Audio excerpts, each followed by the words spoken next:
anigu ku haleeli maayo halkaan ku socdaan dhaweyne adigu falki halimadayda hore u soco oo ha eegin qofka hadhay oo dambeeya igsigu waa kii ku dhaafay qofkii igu hawlano anigu ku haleeli maayo. بسم الله الرحمن الرحيم. السلام عليكم ورحمة الله وبركاته. ولكن واتي في جني إنه قصة قاعدنا إنه ما أنت برنامج كابن أنه كجاهل لأنه حلقن كوبي اللي حدن كيرسدية ولي سومالي لأنه يقول شرطو إن مر لبعد يونايتد نيشن كفرصته يو طوفان هذا كذا شيء دودي برلمان كإنجليزكو يا لرك سوكعي فالذين قابل بالوحنا كو إيجنا muddada Somaliland ay raadinaysay dawladnimadeeda inay dib ula soo noqotaa ma 30 sano mise waa 60 sanadood intiina aan taariikhda la socon. Somaliland halgan waxay ugu jirtay mar labaad dawladnimadeedii ka luntay inay soo ceshato ilaa 1961 waa hal sano uun kadib markii ay Soomaaliya u geysay inqilaabkii fashilmay ama inqilaabkii Xasan Kayd kolba sida loo yaqaano waxa ka dambeeyay 60 sanadood.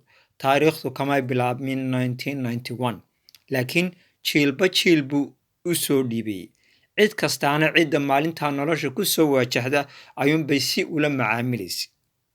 dhalinyarada 20 jirka 30 jirka iyo 40 jirka warmoogaha xilligan waxa looga baahan yahay reer Somaliland in ay taariikhda ku darsadaan in halganku ka soo bilaabmay 1961 ee aanu ka bilaabmin 1991.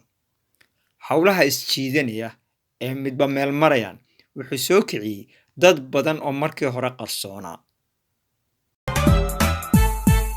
dadku waa dadkii waa duriyadii wana daahirkii wanaagsana dadku waa dadkii waa duriyadii wana daahirkii wanaagsana dalku waa dalkii Somaliland wana dowladda farmaajo ee gabalkeedu sii dhacay kana sii degtay salaanka siyaasaddu waxay bilowday wax allaale wixii ay fursad haysay inay isticmaasho ay ugu weynaayeen email ay dirto iyo telefoon ay dirto. waa iminka awoodda kaliya ku hadhay waa intaas intiina darate wada isticmaashay markii baarlamaanka Ingiriisku uu ka dooday qadiyadda Somaliland. laakiin siyaashu waxay tahay maska guriga marka laga saarayo malmal baa lagu shidaa malmalkani ilaa intuu socon doonaa se dadka weli aaminsan Somaliland inay si yar ku timi si yarna ku soo noqon doonto si yarna lugaha loo hayn doonaa inteebay halgankooda sii wadayaan.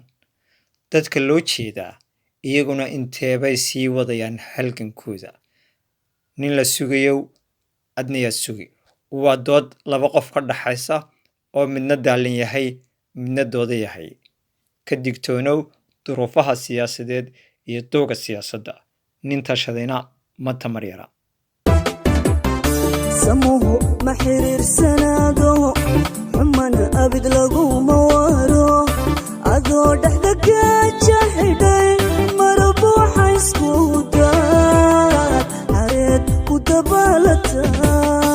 haddaba siyaasiyiinta Somaliland waxaa looga baahan yahay dhammaantood mucaarad iyo muxaafid xukuumadda lafteeda qurba joogga inay iskaashadaan lagana gudbo kala qaybsanaanta baahday ee dadka jamhuuriyadda Somaliland ku habsatay 10 sanadood ee ugu dambeeyay ay u muuqdeen dad kursiga ilaashanaya qaar doonaya iyo qaar macaankiisa ka goyla. xukuumadda waxaa looga baahan yahay inay hogaamiso talo qaran oo ku salaysan sidii qurba joogga reer Somaliland ay isu kaashan lahaayeen dooda gudahana looga bedeli lahaa goorma doorasho la qabanaya.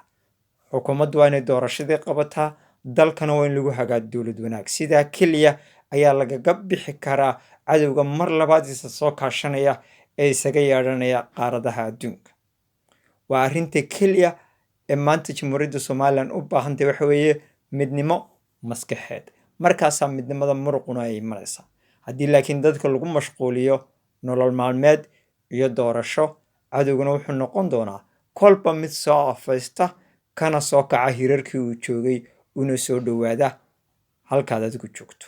adigu tasho intaan lagu tartan samuhu ma xiriirsanaado xumana abid